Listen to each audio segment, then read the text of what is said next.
We're here at the Kilmarnock Museum with Robbie Spiers. And Robbie, I'm told you hold a distinction in the annals of the criminal justice system. I guess that's true.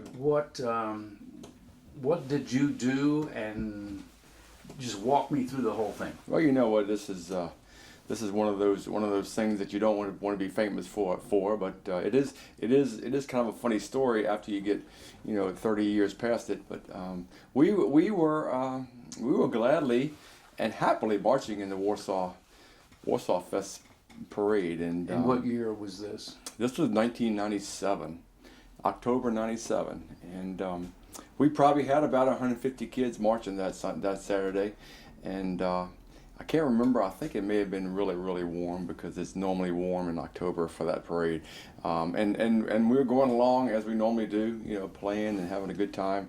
The nature of a parade is if you have motorized vehicles in front of you and you're the first marching unit, it's going to happen that there will be a gap if the motorized vehicles are not going at the right pace. Because of that, there became a big gap between us and the motorized cars in front of us. I think we happened to be one of the first units in the parade. So as we were going along, we were doing great, but I kept getting to an intersection, and every intersection I come to, a police officer would say, "You need to pick up the pace." And what has become a very infamous saying, I say, "We're marching as fast as we can." So I think that happened probably 4 times. I get to the next intersection, and there'll be another officer that said, "You need to pick up the pace, close the gap." And I said, "We're going as fast as we can," which we were. We don't lollygag. We didn't lollygag back then. This all progressed, and we got almost to the end of the parade, right in downtown Warsaw, and the sheriff was there, and he said the same thing. You need to pick up the pace, and so I said, quite like I had 4 or 5 other times, we're going as fast as we can. And he said, "Either pick up the pace or get out of the parade." I was like, "Great, shucks." So we had it had gotten to a boiling point, and so he actually physically, tried to force the little girls carrying the banner to turn off on a side street. And I probably shouldn't have done this, but I instructed the girls to keep going forward because they were my responsibility, and I didn't know where he was leading those girls. So I was arrested right there in front of everybody, handcuffed and set on the curb, and the rest is history. So the charge was not marching fast enough. I don't even know what the charge was because after I got to the station and we talked about it, he just let me go. So there was no charge. At some point, they saw the absurdity of the. I think so.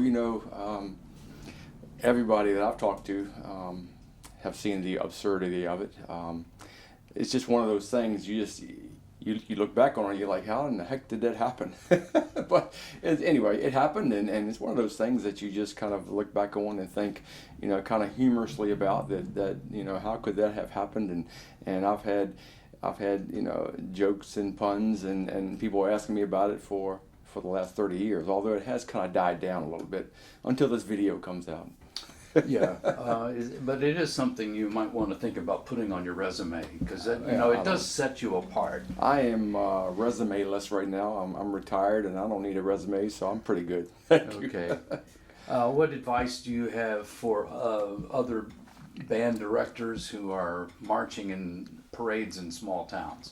There's no advice. Just do your thing. This was an isolated thing. I think that happened. I think it was a kind of a frustrated thing. I think the law enforcement officers were frustrated because of a safety issue. I do think there was a safety issue because there was traffic coming the opposite direction, and they were afraid that there were going to be some cars that pulled in front of the band. And so I do get that there was a safety issue. But that was not my fault, and that was not something that we could have done anything about. So as far as advice to other band directors, just keep doing your thing and do it in a positive way.